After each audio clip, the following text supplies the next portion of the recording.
El celler cooperatiu de Sant Cugat. Els inicis.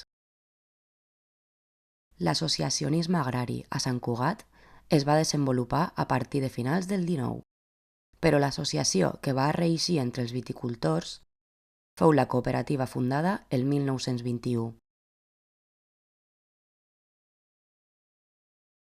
El Sindicat Vitivinícola i Caixa Rural de Sant Medir.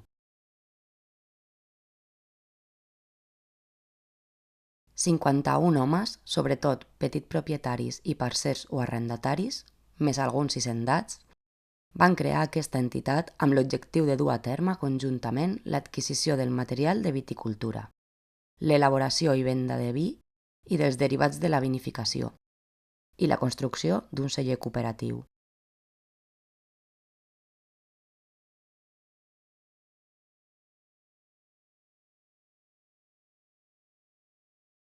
Els inicis no van ser fàcils. Les repetides desavenences amb alguns dels hisendats van comportar la seva retirada del projecte i la de la seva aportació econòmica. Només es va poder construir aleshores una petita part del celler encarregat a César Martinell, la sala d'elaboració, i s'acordà construir les tines al ritme de les necessitats. Tot i així, el 1922 ja es vinifica col·lectivament i amb el suport tècnic de la Mancomunitat. El celler estava en marxa. 66 veremes. La cooperativa es consolida ben aviat, amb nous socis que accentuen el seu perfil de pagesia de base i una participació més democràtica a través del vot per persona.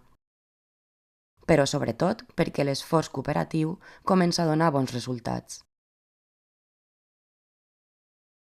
Més endavant, la Guerra Civil i el primer franquisme van portar pèrdua d'autonomia, confiscacions, repressió i control. Però el vi es continua elaborant. El 1946, l'entitat reprèn les seves regnes sota el nom de Cooperativa Vitivinícola de Sant Cugat del Vallès i comença a reviure.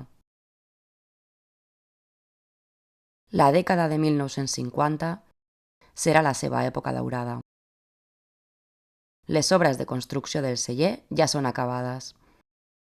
S'introdueixen millores a la sala d'elaboració i augmenta la producció de vi fins a arribar a la cota màxima de 1.297.500 litres l'any 1960. Però aquesta eufòria representa el cant del signe del celler. Una nova crisi vinícola i, sobretot, la reconversió del sòl agrícola en residencial en un Sant Cugat que estava esdevenint ciutat, van reduir els ceps i el vi fins que el 1988 se n'elaborà el darrer.